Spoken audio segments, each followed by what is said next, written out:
Now, welcome to the second part of this lesson, as I will be introducing you to another African poem titled The Panic of Growing Older by Lenrie Peters. In our just concluded class, we had talked about Bamisola Adeote's ambush, and the follow-up class or lesson will be this poem, The Panic of Growing Older. Now, Lenrie Peters, of which had produced this masterpiece to explain the process of aging, the concept of which human beings are born as babies, filled with hope, successes, and a lot of dreams.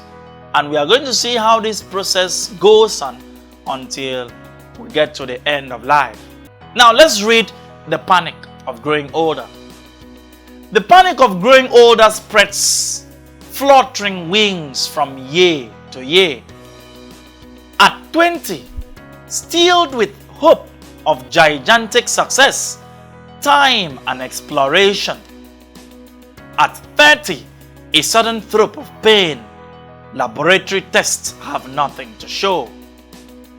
Legs crept in domesticity. Allow no sudden lips at the moon now. Copybook bisected with red ink and failures. Nothing to show the world. 3 children perhaps. The world expects it of you. No specialist effort there. But science gives hope of twice 70. Hope is not a grain of sand. Inner satisfaction dwindles in sharp blades of expectation. From now on, the world has you. That is the panic of growing older. Now, you could see clearly that the poet seems to show a level of development of which man has let me say, aged from year to year. Now, it is very important to mention that the panic of growing older, as put forward by Lenrie Peters, is the poet's perspective of aging, which may not in a larger extent be an objective format or sacrosanct. Now, in the first stanza, the panic of growing older spreads fluttering wing from year to year. That is a personified expression.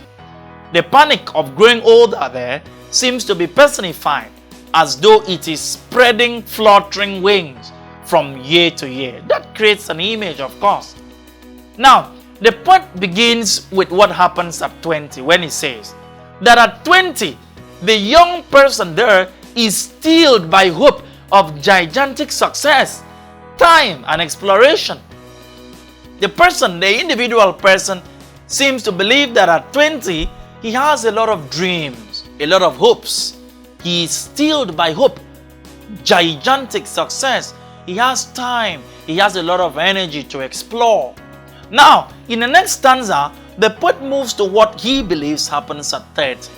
He says at 30, a sudden throb of pain. Laboratory tests have nothing to show. So at 30, the person, the individual person, begins to feel some level of pain, but he believes that doesn't matter. Of course, he must have gone to the hospital, but this laboratory test reveals nothing.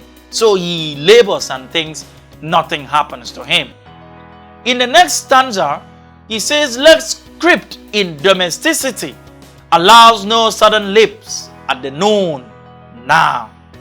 In the next one, copybook bisected with red ink and failures. Perhaps this is about what happens in his 60s when he revisits his plan, his work plan, his blueprint, or what you may call a personal diary. That is what he metaphorically presented as a copybook. At 60, perhaps, the individual now picks up his ambitions of which he had drawn when he was 20. And when he saw it, he noticed clearly that he has not achieved even half of the dreams he had in his mind. That is what the poet says, that copybook had been bisected or revisited or analyzed with red ink and failures. Nothing to show the world except 3 children, of course, which the poet speaker believes realizes or needs no specialist effort to procreate. So he believes clearly that children is not an element of achievement or progress, so that when someone owns children, the poet speaker believes that it is a normal thing and should not be classified as a level of achievement. Now, in the next stanza, he begins to say that it is scientific that every human being should live up to 70 years. That is what he says.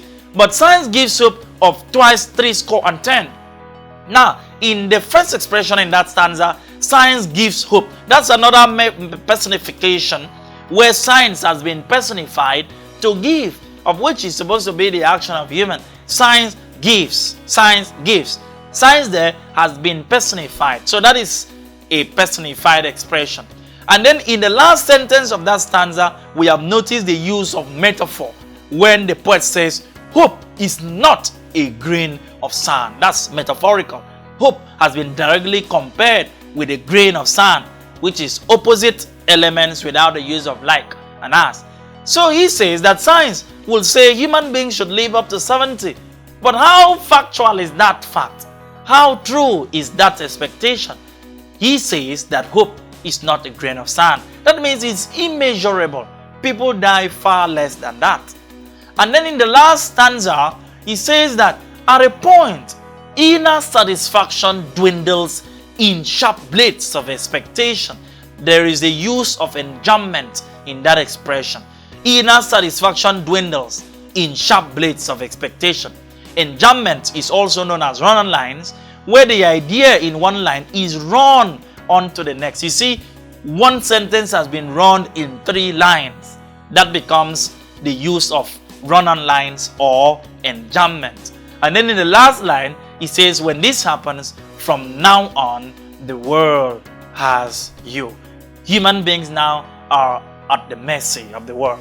Now, you could see how Lenrie Peters, who is a medical doctor by profession, had shown the development of human beings using a medical parlance or perspective, of which you will see clearly that there are some elements in the poem that shows aspects of medical practitioner. Clearly, it shows the background of which the poet emanates from. You could see from 20 what happens at 30, of which at a certain age, 50, 60, thereabout, the individual person notices that his expectations are leaving, his dreams are gone, he is not at the level he had thought he would be when he was in his 20s. Perhaps only 3 children, which the poet speaker believes is not a level of achievement. And then when he gets to a level where he feels science had believed people should live up to 70 years, but that is immeasurable, which he says is not a grain of sand. At a point, inner satisfactions begin to dwindle in sharp blades of expectation. And at that level, the individual person is near to the grave. The world has him. Now, let's look at these themes in the poem. The first theme is the mortality of man. The poet speaker clearly projects the theme of the mortality of man. It shows that no matter how gigantic one's hope may be at these early ages, it is most likely the case that he will end up in destruction and death. It clearly explains that man is mortal, man is susceptible to be destroyed, man is prone and is inevitable, he must die. That's what it means. So clearly, the mortality of man is shown. You could see how these developments shown at 20, filled with hope of gigantic success, time and exploration. But when it got to a certain age, let's say 80, those inner satisfactions dwindle in sharp blades of expectations, and then he is at the mercy of the world. See it clearly that man is a mortal being. The second theme is anxiety associated with aging. Now, if you run with me clearly to the first stanza of the poem, it says, the panic of growing older spreads fluttering wings from year to year. Fluttering wings. That means as one keeps aging year after year, it shows the fear of aging. At some point, even as individual persons, if you carry out an assessment of your life, you are surprised that you are at a certain age.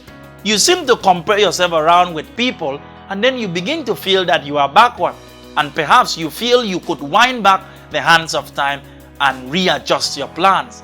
So there is this fear that grips the individual person when he realizes that he is growing in age, most especially when this age is not in commensuration with levels of achievement.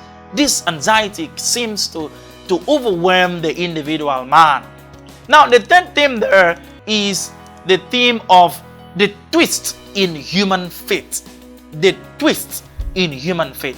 Now, I'm going to explain this. When we talk about the twist in human fate, you could see that there is a level of juxtaposition as put forward by the poet.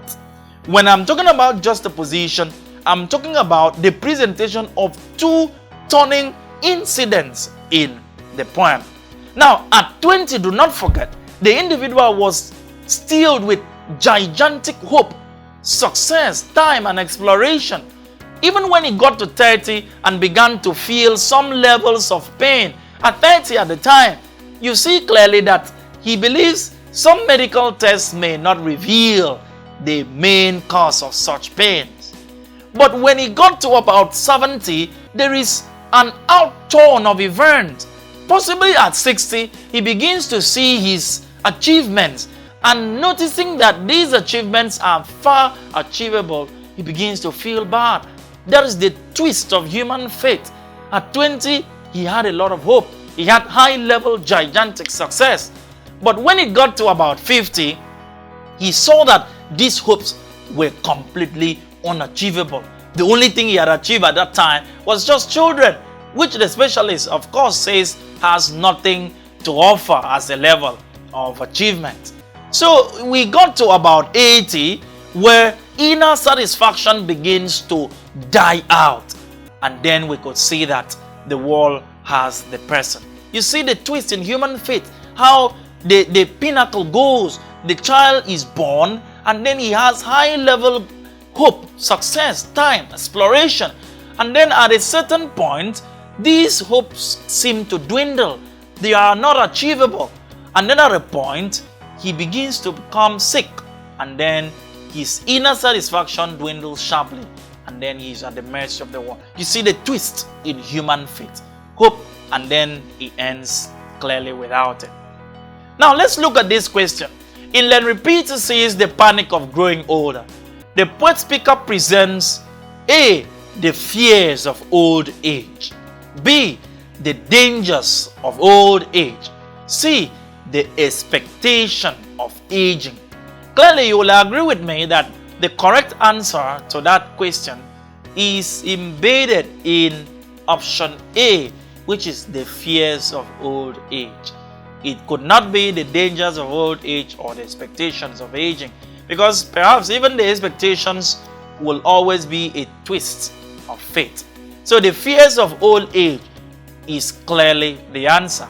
The poet speaker has explained that the panic, which means fear of aging, keeps spreading its fluttering wings year after year. So that becomes the answer. Now, having clearly looked at these two major recommendations, I am very pleased that you've been able to follow up Bemisola Adeote's ambush, and now Lenrie Peters says the panic of growing older. I am glad to host you today, and I expect you to watch out for our next video. Thank you very much for watching.